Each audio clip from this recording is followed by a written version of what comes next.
நல்லவர்களுடைய விசாரணை அல்லாஹுடைய தூதர் அதனால் தான் சொன்னார்கள், நல்லவர்கள் பாவ மன்னிப்பு கேட்காத பாவங்களை அல்லாஹ் எண்ணுவான் மறுமையில். இதை செய்தாயா, இதை செய்தாயா, இதை செய்தாயா என்று. அவன் கூனி குறுகும் போது அல்லாஹ் சொல்லுவான், அடியானை பயம் கொள்ளாதே, நீ பல பாவங்களை செய்த அல்லாஹ்விடத்திலே தௌபாவின் மூலமாக வந்திருக்கிறாய், இந்த நாளிலும் உன்னை மன்னிக்கிறேன், நான் மறைக்கிறேன் உன் பாவங்களை என்று. சுப்ஹானல்லாஹ்.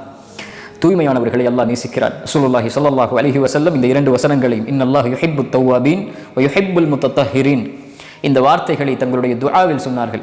ரசூலுல்லாஹ் சொன்னார்கள், ஒருவர் உது செய்துவிட்டு யார் ஒருவர் அஷ்ஹது அல்லா இலாஹ இல்லல்லாஹ் வஹ்தஹு லா ஷரீக லஹ் வ அஷ்ஹது அன்ன முஹம்மதன் அப்துஹு வ ரசூலுஹு என்று கூறி அல்லாஹும்ம ஜஅல் தவ்வாபீன் வ ஜஅல்னி மினல் முத்தத்தஹிரீன், யா அல்லாஹ் என்னை தௌபா உடையவர்களில் ஆக்கு, உன்னை நோக்கி மீண்டு வரக்கூடிய மக்கள் என்னை ஆக்கு, என்னை தூய்மையானவர்களில் ஒருவராக ஆக்கு, என் கல்பாலும் உள்ளத்தாலும் உடலாலும் என்று பிரார்த்தனை செய்கிறார்களோ சொர்க்கத்துடைய எந்த வாசல் வழியாகவும்